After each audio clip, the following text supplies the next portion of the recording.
সফল কাম ব্যক্তির কয়েকটি মানদণ্ড আল্লাহ তাআলা বর্ণনা করেছেন। সূরাল মুমিনুনের প্রথম দিকে আল্লাহ তাআলা বর্ণনা করেছেন, ক্বাদ আফলাহাল মুমিনুন আল্লাযীনা হুম ফি সালাতিহিম খাশিউন। সফল কাম হয়েছে তারা, নামাজ বিনয়ী হয়েছে যারা। কোন সুবহানাল্লাহ। যারা নামাজে একনিষ্ঠ, যারা নামাজগুলি খুশু খুদু তা'দীল আরকানের সাথে, তারতিলের সাথে, আদবের সাথে নামাজগুলি যারা আদায় করে একনিষ্ঠভাবে, ওই ব্যক্তিগুলি হচ্ছে একমাত্র সফল কাম। কোন সুবহানাল্লাহ। তাহলে কি বেনামাজিরা সফল কাম হতে পারবে? যারা রাত 12টা-1টা বাজে ঘুমায়, সকাল 8টা-9টা থেকে ঘুমতে উঠে, তারা কি সফল কাম? না, তারা হতভাগা। আল্লাহ নবী সাল্লাল্লাহু আলাইহি ওয়াসাল্লাম বলেছেন, আল্লাহর অগণিত ফেরেশতা আসমান থেকে জমিনের মধ্যে অবতীর্ণ হতে থাকে, যারা নাকি এশারের নামাজ আদায় করলো না, দিনের নামাজগুলি আদায় করলো না, আল্লাহর এক শ্রেণীর ফেরেশতারা ওই বেনামাজি ব্যক্তির উপর লানত করতে থাকে, ও আল্লাহর পাপিষ্ঠ বান্দা, তুমি আল্লাহর এত নিয়ামত পাইলাম, আল্লাহ তাআলা তোমাকে দুটি চক্ষু দান করলো, দুটি হাত দান করলো, দুটি পা দান করলো, এত সুন্দর বডি দিল, এত সুন্দর চেহারা দিল, ও আল্লাহর নিমক হারাম বান্দা, আল্লাহর নাশুরকারী বান্দা, ও আল্লাহর বান্দা, তোমার উপর আল্লাহর লানত বর্ষিত হোক, তোমার উপর আল্লাহর গজব বর্ষিত হোক। তুমি আল্লাহর নিয়ামত পাওয়ার পরেও আল্লাহকে ভুলে দুনিয়া নিয়ে পড়ে আসো, দুনিয়ার মিচে মরিচিকা, দুনিয়ার রং তামাশায় খেলনার মধ্যে তুমি পড়ে আছো, তুমি নামাজগুলি আদায় করো নাই। অপর এক বর্ণনা এসেছে, আরেক শ্রেণীর ফেরেশতারা ফজরে আজান যখন হয়ে যায়, ফজরে আজানের পরে যারা নামাজ আদায় করলো না, আল্লাহর এক শ্রেণীর ফেরেশতারা তার উপর লানত দিতে থাকে, ও আল্লাহর বান্দা, তোমাকে আল্লাহ তাআলা তো নিয়ামত দিল, ঘুম নামক নিয়ামত, যে নিয়ামত পৃথিবীর অনেক মানুষেরা চিকিৎসা করে অর্জন করতে পারে না। আল্লাহর এমন কিছু বান্দা বান্দি দুনিয়াতে আছে, যারা ডাক্তারের কাছে গিয়ে বলে, ডাক্তার ঘুমের ওষুধ দেন, আমার ঘুম আসে না, দুশ্চিন্তা টেনশনে আমার ঘুম আসে না। আল্লাহর অনেক বান্দারা আছে, এই ঘুম নামক নিয়ামতটা অনেকে পায় নাই, তোমাকে আল্লাহ তাআলা এত নিয়ামত দান করলো, ঘুম নামক নিয়ামত তোমাকে দান করলো, এই ঘুম নামক নিয়ামত পেয়ে তুমি নিয়ামতকে আল্লাহর নাফরমানিতে পরিণত করে ফেলেছো, আল্লাহর ইবাদত বন্দেগী তুমি করতে পারো নাই। ও আল্লাহর বান্দা, আল্লাহর লানত এবং গজব তোমার উপর বর্ষিত হোক না, আউযুবিল্লাহ। তাহলে নামাজ ধরা যাবো, ধরবো না ছাড়বো? সবাই কথা বলে, নামাজ ধরবো না ছাড়বো? নামাজ যদি ধরতে পারি, তাহলে দুই প্রকার ফেরেশতাদের লানত থেকে বাঁচা আমাদের পক্ষে সম্ভব না হয়। এই ফেরেশতাদের লানত প্রতিদিন 24 ঘন্টা প্রত্যেকটা বেনামাজির উপরে অর্পিত হচ্ছে। কন্যা আউযুবিল্লাহ। আল্লাহ নবী সাল্লাল্লাহু আলাইহি ওয়াসাল্লাম বলেছেন, যারা নাকি 4 ওয়াক্ত নামাজ পড়লো কিন্তু ফজরের নামাজ আদায় করলো না, ওই ব্যক্তির নামটা বেনামাজির খাতায় রয়ে গেল। কন্যা আউযুবিল্লাহ। তাহলে আপনি কিসের নামাজি? মাগরিবের নামাজের সময় 1.5 কাতার, 2 কাতার, 1 কাতার হয়ে যায়, ফজরের নামাজের মুসল্লি হয় 4 জন, 5 জন, 6 জন। তাহলে এটা কি মুমিনদের চরিত্র? মুমিনের বৈশিষ্ট্য যদি হয় এমন, তাহলে আমাদের সামনে আরো কঠিন কঠিন মহা বিপদ আসার সম্ভাবনা রয়েছে। কন্যা আউযুবিল্লাহ। আমার বাবারা, বন্ধুরা আমার, সফল কাম হয়েছে তারা, নামাজে একনিষ্ঠ তারা। ওয়াল্লাযীনা হুম আনিল লাগবি মুরিদুন। সফল কাম হয়েছে তারা, যারা অনর্থক গল্প গুজব থেকে বিরত হয়েছে যারা। সুবহানাল্লাহ। সফল কাম হচ্ছে তারা, আল্লাহ তাআলা মুমিনের 11টি গুণ বর্ণনা করেছেন।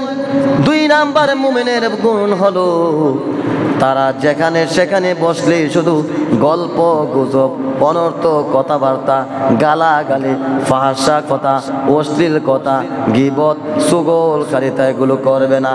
এগুলো যারা করবে বুঝে নেবেন এই লোকগুলি মুনাফিক, যদিও সেই লোক আমার জন্মদাতা পিতা হয়ে থাকে। কন্যা আউযুবিল্লাহ। এগুলো হয় কিনা? 5 জন 6 জন লোক যদি একসাথে বসে, আহারে গীবত রে, কার মেয়ে কোথায় বেগে গেছে, কার ছেলে কোথায় বেগে গেছে, কার ছেলে কি স্টাইলে চলে, অথচ নিজের সন্তানের খবর নাই। নিজের সন্তান নামাজ পড়ে না, 3/4 প্যান্ট পরে নিজের সন্তান হাঁটে, গলার মধ্যে একটা খাদ্যতের তাবিজ নামক ইয়ারফোন ঝোলায়, আবার কানের মধ্যে ব্লুটুথ ঝোলায়, চুলগুলি ডিজাইন করে বিভিন্ন স্টাইলে কালারিং করে, এগুলো করে স্টাইল করে রাস্তা দিয়ে হাঁটে। অথচ এই ব্যক্তির মুখে শুনবেন সারাদিন ওই আরেক ব্যক্তির ছেলে কি করছে, আরেক ব্যক্তির মেয়ে কি করছে, ওই ব্যক্তি কি করছে এগুলো, অথচ তার নিজের ঘরের মধ্যে জাহান্নামের আলামত প্রতিষ্ঠিত হয়ে আছে। কন্যা আউযুবিল্লাহ। তাহলে মুমিনরা কখনো ফালতু কথা বলে না, মুমিনরা কখনো গীবত করে না, মুমিনরা কখনো অযৌক্তিক কথা বলে না, মুমিনরা কখনো তার মুখ দিয়ে গালি আসবে না। এখন দেখা যায় যদি একজনের জমিনের ধান গরু খেয়ে ফেলে, হাই সর্বনাশ, আস্তাগফিরুল্লাহ, গরুর মালিকের 14 গোষ্ঠী পর্যন্ত ধুয়ে ফেলে।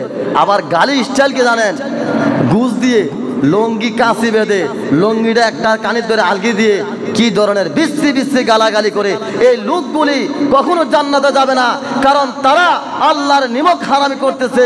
জবান নামক একটা পবিত্র দ্বারা, মুখ দ্বারা সে প্রতিনিয়ত গালাগালি করছে, আল্লাহর নাফরমানি করছে, এর জন্য তাকে জাহান্নামের আগুনে জ্বলতে হবে। কন্যা আউযুবিল্লাহ। গালিগালাজ হয়নি? মাঝে মাঝে মসজিদ থেকেও শুনতে হয় যে গালি, মাঝে মাঝে কিছু কিছু মহিলারা এমন গালি দেয় যে গালিগুলো রাস্তা দিয়ে আসা যাওয়ার সময় শুনতে পাওয়া যায়। কথা বলেন ঠিক কিনা? এগুলো ছেড়ে দিতে হবে। যদি ইমানদার দাবি করি, মুমিন দাবি করে থাকি, আজকের পর থেকে আমার যত লক্ষ টাকার ক্ষতি হোক, যত টাকা লুটপাট হয়ে যাক, কখনো আমি গালি দিতে পারবো না, কারণ আমি কি ইমানদার। কোন সুবহানাল্লাহ। 3 নম্বরে মুমিনের বর্ণনা হলো ওয়াল্লাযীনা হুম লিয-যাকাতি ফাঈলুন। সফল কাম হয়েছে তারা, যাকাত প্রতিষ্ঠিত করেছে যারা। সফল কাম তারা যারা যাকাত দেয়, যাকাত প্রদান করে, গরিবদের মাঝে তার সম্পদ থেকে হিসাব করে দান সাদাকা করে সম্পদের যাকাত যারা সঠিকভাবে আদায় করে প্রদান করে, এই ব্যক্তিগুলি হচ্ছে আল্লাহর নিয়ম মাফিক 3 নাম্বার সফল কাম। কোন সুবহানাল্লাহ। 4 নম্বরে মুমিনদের সফল কাম হলো ওয়াল্লাযীনা হুম লিফুরুজিহিম হাফিজুন। সফল কাম হয়েছে তারা নিজের লজ্জাস্থানের হেফাজত করেছে যারা। লজ্জাস্থানের হেফাজত যারা করবে তারাই হলো 4 নাম্বার সফল কাম। সুবহানাল্লাহ। আজকে মহিলারা তাদের সতীত্বের হেফাজত করতে পারতেছে না, যে কোনো জায়গা তার ইজ্জত দিয়ে ফেলতেছে টাকার বিনিময়ে, ক্ষমতার বিনিময়ে। দেখেন না এখন কত বড় বড় রাঘব বোয়াল প্রকাশিত হচ্ছে, এমপি মন্ত্রীর ছেলেগুলি কত নারী দংশন করেছে, কত নারীকে অন্যায়ভাবে তাদেরকে দর্শন করেছে। বর্তমান মিডিয়াগুলি এগুলো জনসম্মুখে প্রকাশ করছে, অমুক মন্ত্রীর ছেলে অতটা মেয়েকে নষ্ট করেছে, অমুক উপজেলা চেয়ারম্যান অতটা মহিলাকে দর্শন করেছে, ক্ষমতার প্রভাব খাটিয়ে। কন্যা আউযুবিল্লাহ। ক্ষমতা কি জিনিস? ক্ষমতা যার কাছে আসে সেই অনেক কিছু করে ফেলে। ক্ষমতার বলে মানুষকে অন্যায়ভাবে হত্যা করে ফেলে, ক্ষমতার বলে যা মনে চা তাই করে। বিশ্বাস করুন, কিয়ামতের ময়দানে প্রত্যেকটা দায়িত্বশীল ব্যক্তি তার দায়িত্ব সম্পর্কে হিসাব দিতে গিয়ে আল্লাহর কাছে ধরা খেয়ে ফেলবে। কোন আল্লাহু আকবার। তাহলে যারা লজ্জাস্থানে হেফাজত করবে এই লোকগুলি হলো সফল কাম। কোন সুবহানাল্লাহ। তারপরে আল্লাহ তাআলা পরবর্তী মুমিনের সফলতার কথা বর্ণনা করেছেন والذين هم لأمانتهم وعهدهم راعون। আর সফল কাম হয়েছে তারা যারা পরিপূর্ণ আমানতদার এবং ওয়াদা রক্ষাকারী। কোন সুবহানাল্লাহ। যারা আমানতদারিতা সঠিকভাবে আমানতদারিতা ধরে রাখে এবং যারা ওয়াদা দিয়ে ওয়াদা রক্ষা করে, এই ব্যক্তিগুলি আল্লাহর নির্দেশ মাফিক সফল কাম। কোন সুবহানাল্লাহ। والذين هم على صلواتهم يحافظون। আর যারা তাদের নামাজের ব্যাপারে যত্নবান, নামাজের ব্যাপারে যত্নবান, এই ব্যক্তিগুলিও সফল কাম। জোহরের নামাজ আদায় করে বাসায় গেল, তার মনের মধ্যে একটা কল্পনা জল্পনা চলতেই থাকবে, আসরের আজান না জানে কোন সময় দিয়ে ফেলে। মোবাইল চালাইলে মোবাইলে অ্যালার্ম দিবে, যদি ঘুমানোর নিয়ত থাকে ঘরের লোকদেরকে বলে রাখবে আসরের আজান দিলে আমাকে ঘুম থেকে উঠাইও। এটাই হলো মুমিনের বৈশিষ্ট্য। কোন সুবহানাল্লাহ।